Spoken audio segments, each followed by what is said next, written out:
I want you to imagine something. You're the best golfer in the world. Not good, the best. Nobody's beating you. Not once. You make your living playing for money, and nobody can take it from you. But you also make golf balls by hand. It's your family business. Your grandfather did it, your father did it, now you do it. Each ball takes hours to make. You stuff wet goose feathers into a leather pouch, stitch it shut, paint it white, and stamp your name on it. Allan. That's your brand. People buy them from all over the world. Then, one day, someone invents a new ball, a cheaper ball, a ball made from rubber tree sap that anyone can mold in minutes. It flies as far as yours, maybe even further. So, what do? Well, if you're Allan Robertson, the first pro golfer who ever lived, you buy up every single one of those new balls you can find and you burn them. This is the story of the man who tried to stop the future and the war over a golf ball that created the biggest tournament in the sport. Let's roll it back.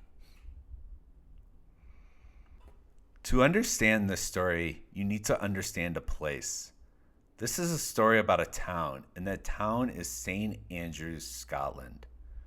If you're a golfer, you know this name. Today, St. Andrews is the home of golf, but in the early 1800s, it wasn't a tourist destination. The Open Championship didn't exist yet. It was a small, wind-swept university town on the east coast of Scotland, perched on the cliffs above the North Sea. It was cold, it was gray. It was beautiful in that specific Scottish way, where that beauty comes from all of the harshness. Running along the edge of the town was a strip of land, sandy, treeless, shaped by centuries of wind and rain. It was called the Links. This is where the golf happened, on raw, natural terrain that the ocean and the weather had carved over thousands and thousands of years. The old course at St. Andrews is the oldest golf course in the world. People have been playing some form of golf there since at least the 1400s. By the 1800s, the town and the game were inseparable. Golf was the town's identity, its economy, its social structure. And at the top of that structure sat the gentlemen, wealthy members of the Royal and Ancient Golf Club, founded in 1754. They wore fine coats. They played for sport and for wagers. They set the rules. At the bottom of that structure, the caddies and the ball makers, the working men who carried the bags, made the equipment, and played for whatever money they could scrap together. This is where our story begins, in the workshop of a ball maker. Before we meet Allan Robertson, we need to talk about the golf ball. In the 1840s, the golf ball wasn't what you think it is. There was no Titleist, no Pro V1, no dimples. The golf ball was a handmade object, closer to a piece of art than a true piece of equipment, and it was called a featherie. You made a featherie like this. You took 3 pieces of untanned leather, usually cowhide, and you stitched them together in a rough pouch, inside out, leaving a small opening. Then you took a top hat's worth of goose or chicken feathers. I'm not kidding. A full gentleman's top hat, packed to the brim, and you boiled those feathers until they were soft and wet. Now it gets difficult. You stuffed those wet feathers into that tiny leather pouch using a special iron tool called a brogue to cram them in as tight as possible. This was brutal physical work. Ball makers would lean their full body weight into the brogue, pressing against their chest hour after hour. Many of them developed chronic chest problems from years of this. The job shortened lives. And then the magic happens. As the leather dries, it shrinks. As the feathers dry, they expand. The ball gets tighter, harder, until you had a reasonably round, solid little sphere. Then you painted it white and stamped it with your name. A skilled craftsman can make a few in a day, maybe four, and they weren't cheap. A single featherie cost 2 to 5 shillings. That's roughly $10 to $20 today. This is per ball, not a sleeve. And these featheries, they weren't even that good. A featherie didn't fly straight. It was only approximately round because hand stitching leather into a perfect sphere is impossible no matter how skilled you are. The featherie performed terribly in wet conditions. The leather would soak up the water, the ball would get heavy and soft, and the stitching could split open. One bad shot into a rock, one slice into a stone wall, and your expensive ball was gone, split open like a pillow. So who could afford to play golf with these rich featheries in the 1840s? Rich people, gentlemen, member of exclusive clubs. That's it. In the 1840s, golf wasn't a sport for everyone. It was a sport for people who could afford to lose a $20 ball in a bush and buy another one without blinking. The featherie was a gatekeeper. It decided who got to play and who didn't. And for the men who made them, the ball-making families of St. Andrews, it was everything. Livelihood, identity, legacy, which brings us to the most important ball maker of them all. Allan Robertson was born on September 11th, 1815 in St. Andrews. And if you're going to design the perfect person to dominate mid-19th century golf, you would design someone a lot like Allan Robertson. His family had been making featherie golf balls for generations. Some sources say close to 200 years. His grandfather had started the business. His father carried it on, and Allan inherited it. By his 20s, he was the most famous ball maker in the world. He stamped every ball with Allan, and people ordered them from across Britain and beyond. A thriving business with an ever-growing market because the market for golf was growing.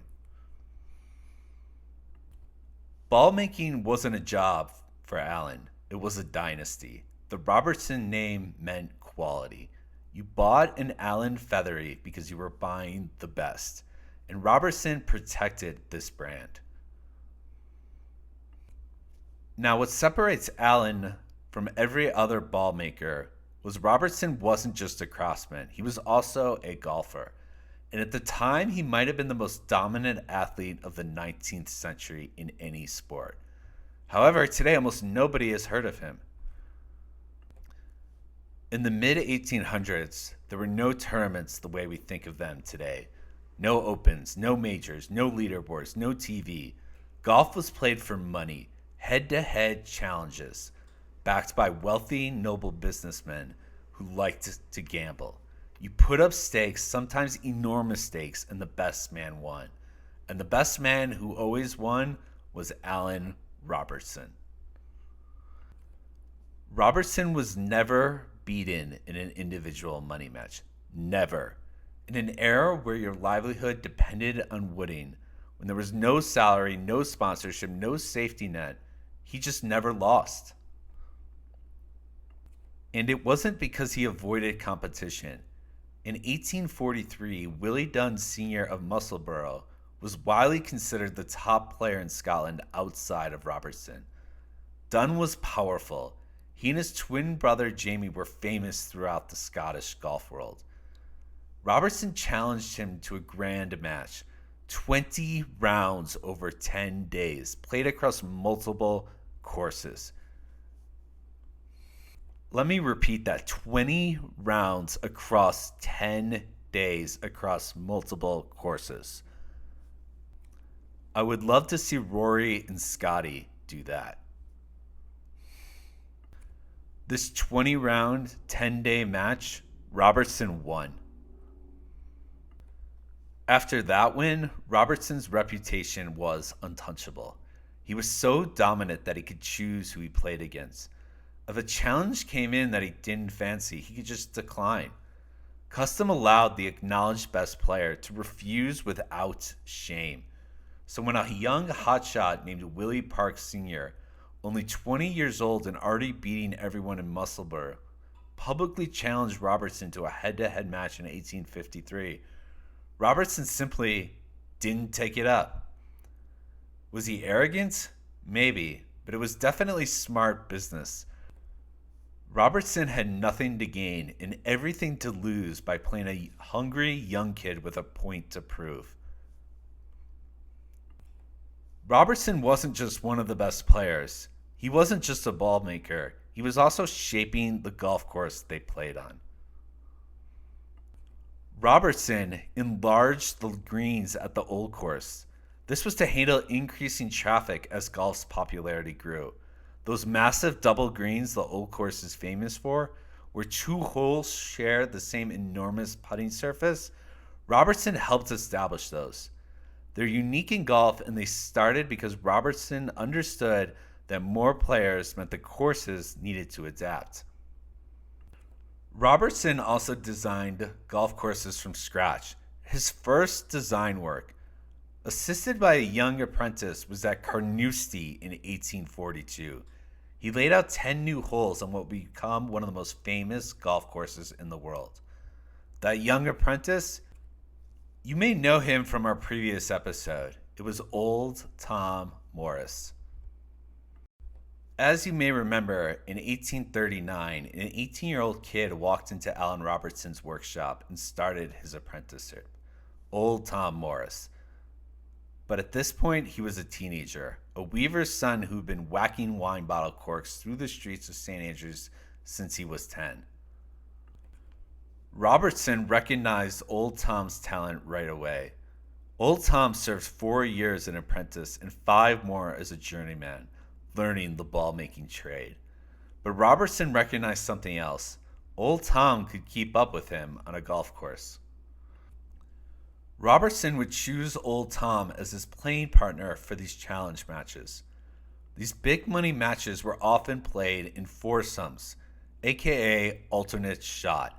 2 players, 1 ball, taking turns. Robertson and Old Tom were devastating together. They became known as the Invincibles. The name wasn't marketing, it was true. The two of them, playing as a team, were never beaten when playing on even terms, not once. The most famous match for them came in 1849 against the Dunn twins, Willie and Jamie Dunn of Musselburgh, golf's version of a heavyweight title fight. The match was played over multiple courses, St. Andrews, Musselburgh, and North Berwick, with enormous sums wagered by the noblemen backing each side. Robertson and Old Tom fell behind early. The Dunns were playing brilliantly. The match went back and forth across Scotland, huge crowds following around. Remember, this is the 1840s. There's no sports media, no ESPN, just word of mouth and newspaper reports. People traveled to watch these matches. This was the sporting event of the year. Robertson and Old Tom came back and won this match. They fought through the deficit, and the Invincibles had lived up to their name. But golf wasn't the only thing that bound them together. Old Tom worked in Robertson's shop every day. They would make Featherie side by side. They would stitch leather, stuff feathers, paint balls, talk about golf, and then go out and beat everyone in Scotland together. Master and apprentice, business partners, and close friends. One interesting wrinkle in their relationship was Morris actually beat Robertson in a friendly match in 1843. He even won himself a jacket for that victory. But the two didn't really compete head-to-head for real stakes. Part of that was custom. Robertson was the acknowledged best, and as Morris's employer, direct competition was awkward. Old Tom was in a strange position. Everyone believed he was the second best golfer in Scotland, maybe even closer to Robertson's equal than that. But he worked for him. You don't go around trying to beat your boss in public. So they stayed partners. They stayed friends. They stayed in the shop, making Featheries, winning matches, living the life. Until a minister and a rubber tree changed everything. It is now 1848. Somewhere in Scotland, a minister named Reverend Robert Adams Patterson has done something that's about to upend the world of golf. Patterson had gotten his hands on some gutta percha. Let me explain what that is. Gutta percha is the dried sap of the Peloquium gutta tree, native to Malaysia and Southeast Asia. In the mid 1800s, this stuff was everywhere in the British Empire. A wonder material, a natural thermoplastic, meaning it got soft and moldable when you heated it, and hard and rigid when it cooled. The Victorians were obsessed with it. Its biggest use? Insulating underwater telegraph cables. This was the era of the transatlantic telegraph, connecting Britain to America by cable across the ocean floor. And gutta percha was the only material that could insulate copper wire underwater without degrading.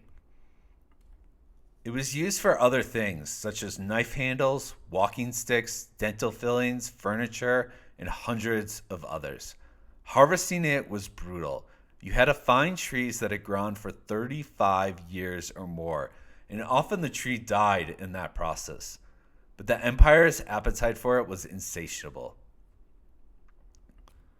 So Patterson had an interesting thought. What if I try and shape this into a golf ball?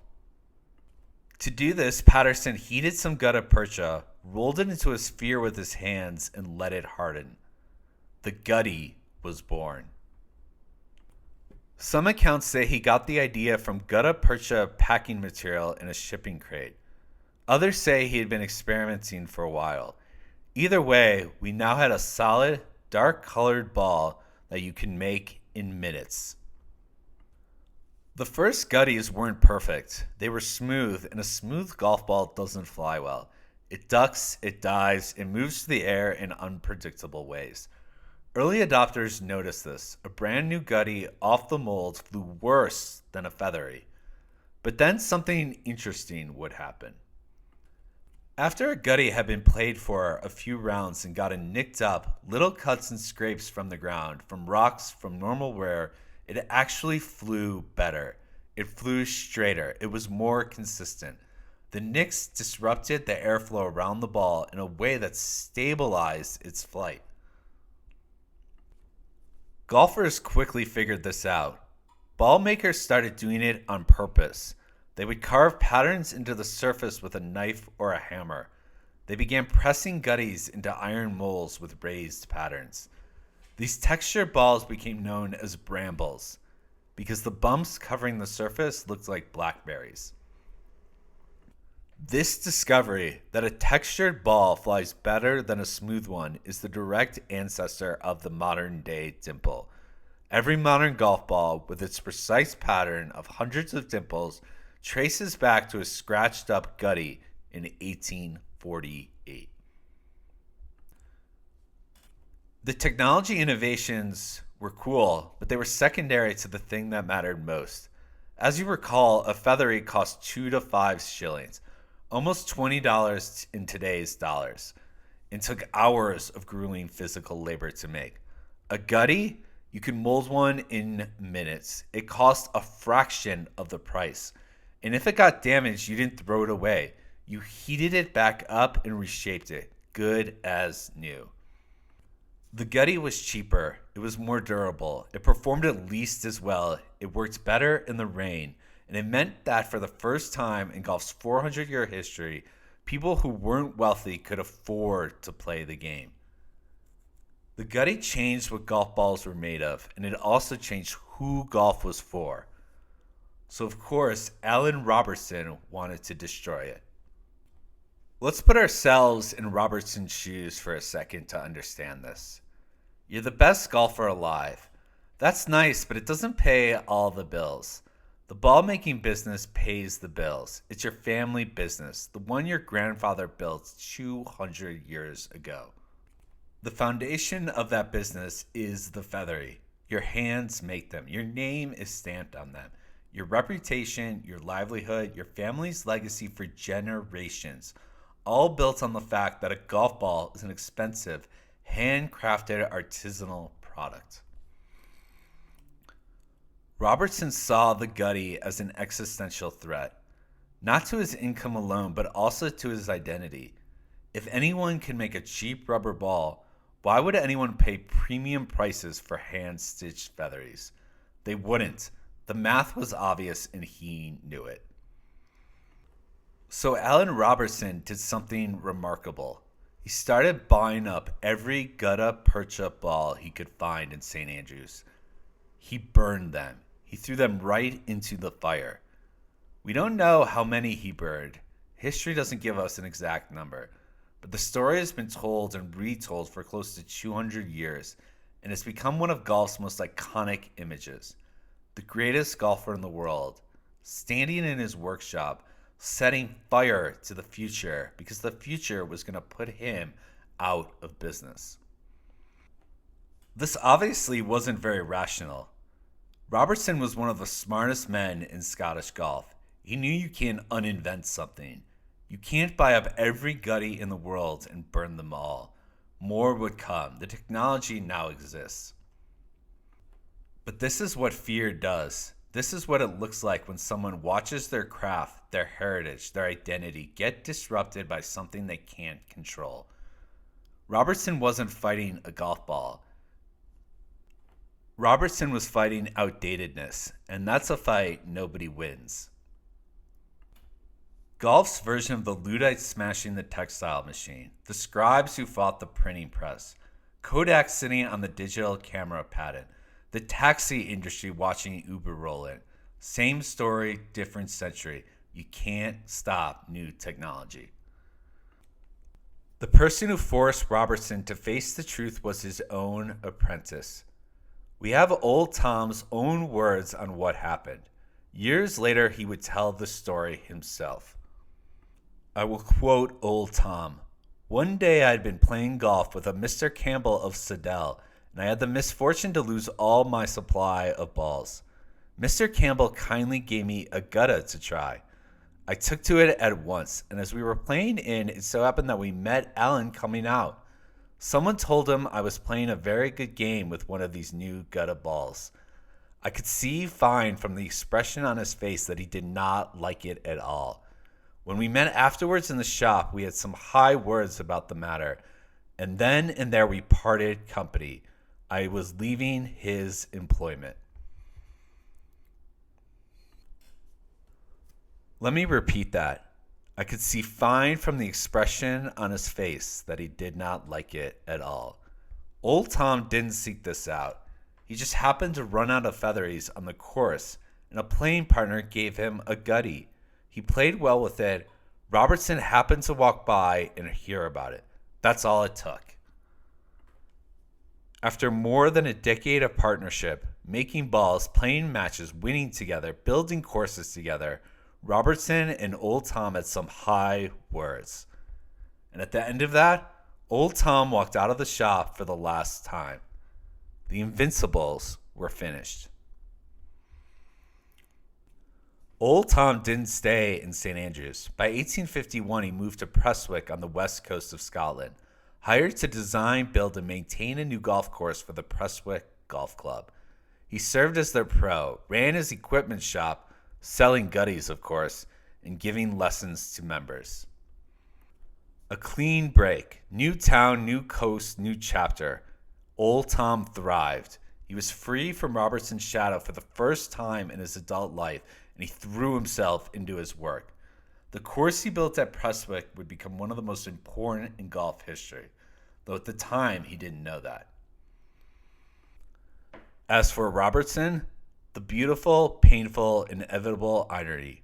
After all the burning, all the resistance, after destroying his longest partnership over this very issue, Robertson just started making the gutties himself. The market had spoken. The feathery business didn't decline, it straight up collapsed. The 200 Robertson family tradition of hand-stitching leather balls was over. Robertson, whatever his feelings were about it, was too smart and too practical to go down with the ship. He pivoted. He adapted. In 1858, playing with a Guttie ball, Allan Robertson shot a 79 on the old course at St. Andrews. He was the first person in recorded history to break 80 on the most famous golf course in the world. The ball he tried to burn out of existence, the ball he saw as the enemy of everything he stood for, ended up being the ball that cemented his legend. Unfortunately, he didn't have long to enjoy it. On September 1st, 1859, less than a year after breaking 80, Allan Robertson died. He was just 43 years old. The cause was jaundice, probably hepatitis, though the medical records from the 1850s are what you would expect. The Royal and Ancient Golf Club praised his contribution to the game and organized a collection to support his widow. His gravestone, a sandstone obelisk in the churchyard of St. Andrew's Cathedral, with his portrait carved into the stone, reads, "He was greatly esteemed for his personal worth, and for many years was distinguished as the champion golfer of Scotland." No tournament gave him that title, no trophy, no committee vote, the universal agreement of everyone who watched him play. And with Robertson gone, Scottish golf now had a problem. Who is the best golfer now? For as long as anyone could remember, the answer to who's the best golfer had been simple: Allan Robertson. End of discussion. But now Robertson was dead, and several men could make a serious claim. Old Tom, now at Prestwick, was the obvious candidate. He had been Robertson's partner, the second best player for years. Also, Willie Park Sr., the young firebrand from Musselburgh, he had been beating everyone in challenge matches. The Dunn brothers were still formidable. No clear answer. A man named James Ogilvie Fairley, a member of the Prestwick Golf Club, had an idea. Instead of arguing, instead of arranging endless challenge matches that only proved who was better on any given day, let's hold a proper competition. One event, open to pros, let the best man win, and let's crown him the champion golfer. On October 17th, 1860, 8 professionals gathered at Prestwick for 3 rounds at the 12-hole links golf course. There was no prize money. The winner would receive a red leather challenge belt with a silver buckle, donated by Earl of Eglinton. The belt was worth about 25 pounds, which was real money, but the real prize was the title. Old Tom struck the first shot in the history of the competition. The man who had been fired by Robertson for playing with a Guttie hit the opening tee shot of what would become the oldest major championship in golf. Old Tom wouldn't win the first one, though. Willie Park Sr. did, by 2 strokes over Old Tom. Park was declared the champion golfer of the year. They called it the Open Championship. Open because in theory it was open to everyone. The following year in 1861, they opened it to amateurs as well as the professionals. In the early Opens, a rivalry began in full. Old Tom won the Open in 1861, 1862, 1864, and 1867. 4 titles. His 1862 victory was by 13 strokes, a margin of victory that stood as the record in majors for over 130 years, until, of course, Tiger Woods won the 2000 U.S. Open by 15 at Pebble Beach. Park won it in 1860, 1863, 1866, and 1875. Also 4 titles. Morris and Park, Park and Morris, back and forth year after year. The first great rivalry in competitive golf. And it happened because Robertson died and nobody knew who was second best. And then came young Tom. If you remember our last episode, you already know the story. Young Tom Morris, 4 consecutive Open championships, the most gifted golfer of his era, maybe of any era. However, he passed away at 24. But young Tom's story only happened because of this story, because of Allan Robertson, a workshop full of burning golf balls and a friendship that couldn't survive technological progress. The Open Championship, the Claret Jug, the oldest major in golf, the tournament that every golfer on the planet dreams of winning. It exists because Allan Robertson died, and nobody knew who was next best. And the man who struck the first shot in that tournament's history was the apprentice Robertson had fired for playing with this new rubber ball. You can't make this stuff up. Allan Robertson wasn't a villain. He wasn't stupid. What he was a craftsman who inherited a family legacy, a 200-year legacy, and he watched the world change faster than he could process. The Featherie wasn't a product to him. It was an identity. It was heritage. It was the thing his family did.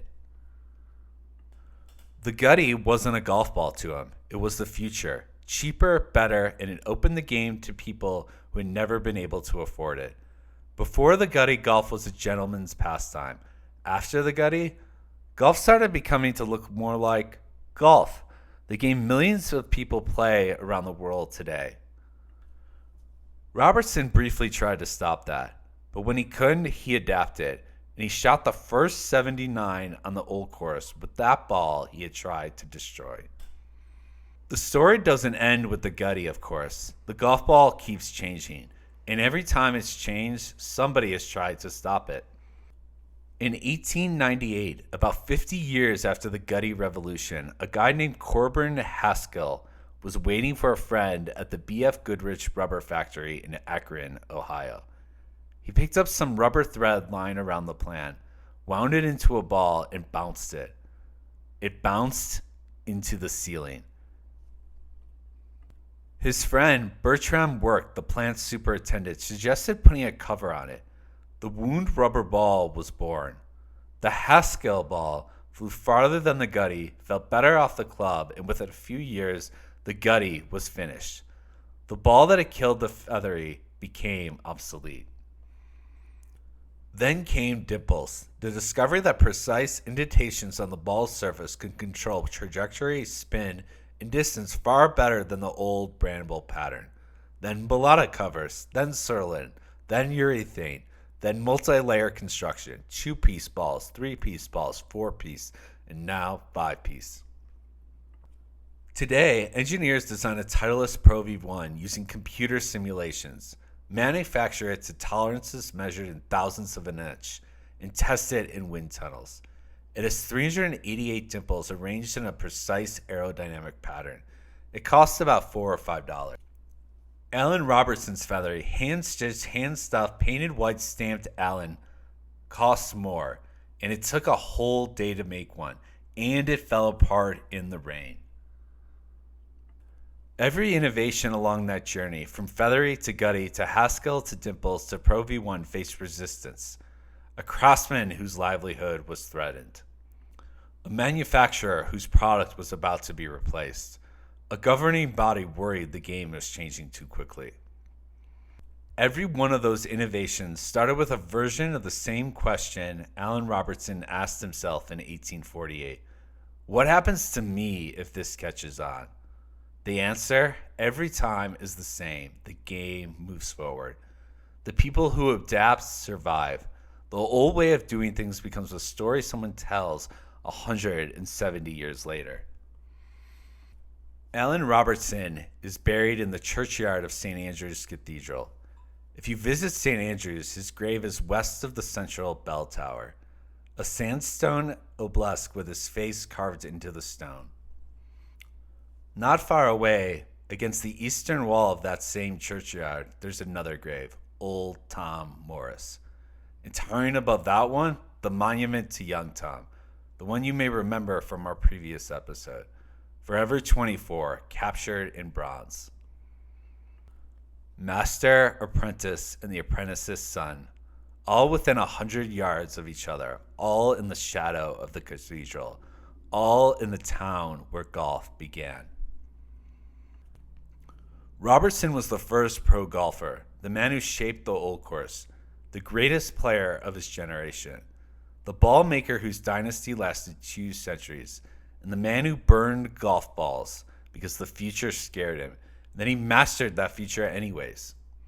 Golf history remembers the Morrises. It remembers the Open, of course. It remembers the Guttie Revolution, the Dimple, and the Pro V1.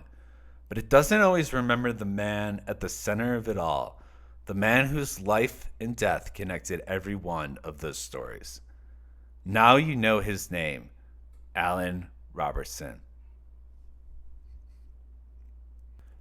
Thank you to listening to this story from Let's Roll It Back.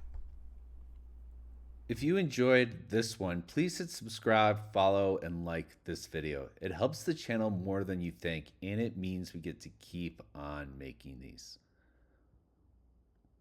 This episode has been brought to you by Birdie Social Club.